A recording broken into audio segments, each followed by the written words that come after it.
And for Jamie, can you describe your goal? It looked like a seeing eye shot. Yeah, I think it was a quick regroup in the neutral zone. We managed to get up the ice quick, and we had good net drive. And Fetz found me as the late man, and I just kind of saw a lane, and I tried to take it, and it ended up working out. So good play, good net from presence on the goal, and I'm happy it went in. Jamie, what are your impressions of Devin? What stands out to you the most about him and playing in front of him? He's calm, that's for sure. You always want to play in front of a confident, calm goalie, and I think that's exactly what he is. He made all the saves he had to. He was a rock for us back there, and I think that all the players in front of him really appreciate it, including myself. So hell of a first game, and or I don't know if I say that's right. A really good first game, and we're happy to have him on the team. And Devin, what's it like for you in net when you see the Drysdale-Byram defense pairing out in front of you?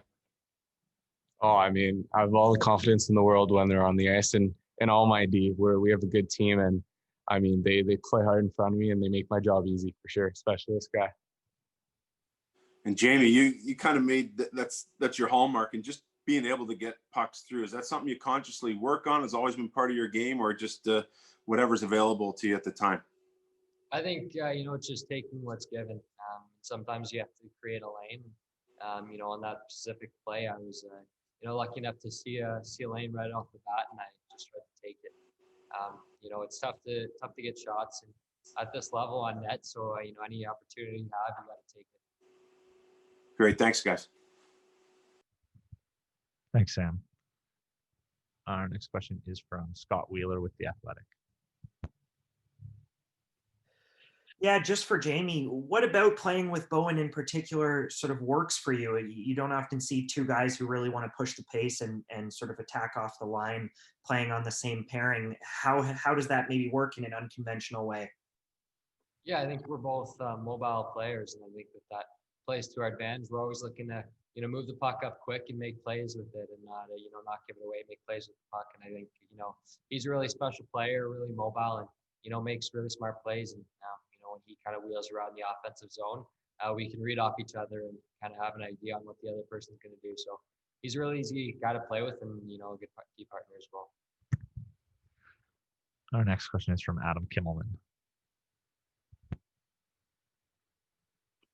Yeah, hi, Jamie. I'm wondering if you had a chance to see what happened to Kirby Dach out there in the third period, and how much of a loss would it be if he's going to have to miss some time during the tournament? I honestly didn't see the play at all. I don't really know what happened, but anytime you see a player kind of come off like that, you don't like to see it. It's one of your teammates, one of your brothers in this tournament, and you don't want to see it. So hope all is good with him, and I guess we'll see what happens from here. The next question is from Mark Spector. So along those lines, Jamie, I get it. You guys are all accustomed to next man up. Guys get hurt. That's just what happens. I understand that. This Kirby Dach's your captain. Probably some people would say your best player. Is it a bigger deal than just next man up when a guy like Kirby Dach goes down? He's definitely a really special player, important guy in the locker room, for sure. I think, just getting these, this game under you, he's a really talkative guy. He's a guy you can lean on him. Like I said earlier, special player. So obviously it sucks to kind of see a guy like that go down. And, like I said earlier, we just hope for a speedy recovery and whatever it is. So, I'm not sure what that may be, but, hope it all is good with him. And I hope he can get back on the ice. Next question is from Julie Robenheimer. Hey, fellas, I'd like to hear from both of you in regards to this question, but you haven't played an actual opponent in quite some time. How good did it feel to not play against your teammates in terms of just getting your legs under you and setting yourself up for success in this tournament? Yeah, it was unreal. I feel like today was the first time that we actually felt like we were like bonding and fighting for something, on the ice. It's different when you play each other than when you play against an opponent, because now like we're all in the same boat, we're all working together and we're all working towards that gold medal. So it was definitely really nice. And I mean, an inter squad game versus a real game, there are differences for sure. And this is probably more competitive, and it was unreal to be able to play against the Russians today. Yeah, for me, I think he pretty much covered it all. I think it's a lot more fun playing against an opponent, playing together with your team, than kind of going up against them. So really exciting time to get out and kind of get our legs under us and get the kinks out. But I think everyone within the team, within the locker room, is really looking forward to opening night against Germany, and we're all really excited. Our first question is from Sam Cosentino. Yeah, hi Bear. I thought Byfield looked really sharp in terms of his skating, maybe applying himself more physically. Kind of based on where it started, it looks as if it's a fourth line position. What did you think of his game, and do you get the sense that he's fighting for more ice? You know what? I don't have the ice time, but I will assume everybody's been pretty close to in the same ballpark. We really believe we have 4 good lines. Who's first line, fourth line? It's a really good question at this time and point, especially from 2 to 4. Maybe Docker's line might have an edge, but from there, I think it's pretty tight. And yes, you're right.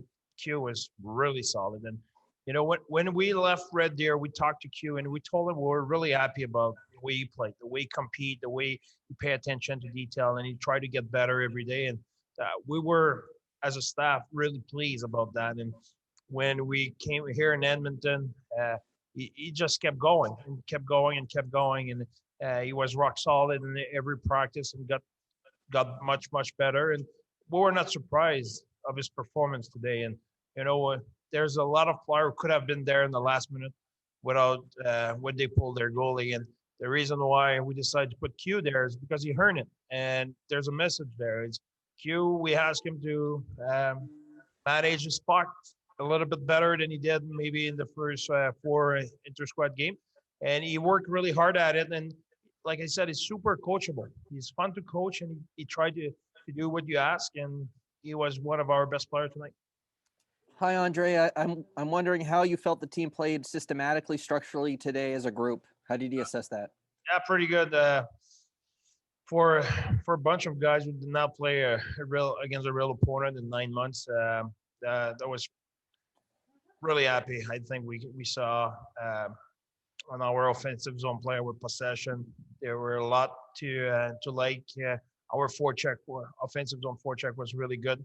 Neutral zone forecheck, we have a little bit of work to do. We had a little bit a few situations where the Russian went through our neutral zone forecheck, and they had good rushes. But all in all, really happy about the structure. You obviously have a lot of talent to work with. What would you say is the key factor or key factors that the team needs to check to live up to the potential of the talent of the group? Yeah, well, we offensively, we early in the game, especially, we didn't want to make a lot of plays. When you play against a good opponent who close the middle and keep it tight, you need to be happy about the angle shot and the little tip of the net and the traffic and drive for rebounds. It's not always the sexiest thing, but that's hockey. It's not always pretty. It has to be a lot of hard work, a lot of grind. And when you have a chance for a nice play, you take it. But you cannot expect on every shift having time and space and being able to make a good passing play and give and go and stuff like that. If it's there, take it. If it's not, we'll need to get a little bit more dirty offensively and having more traffic goal and stuff like that.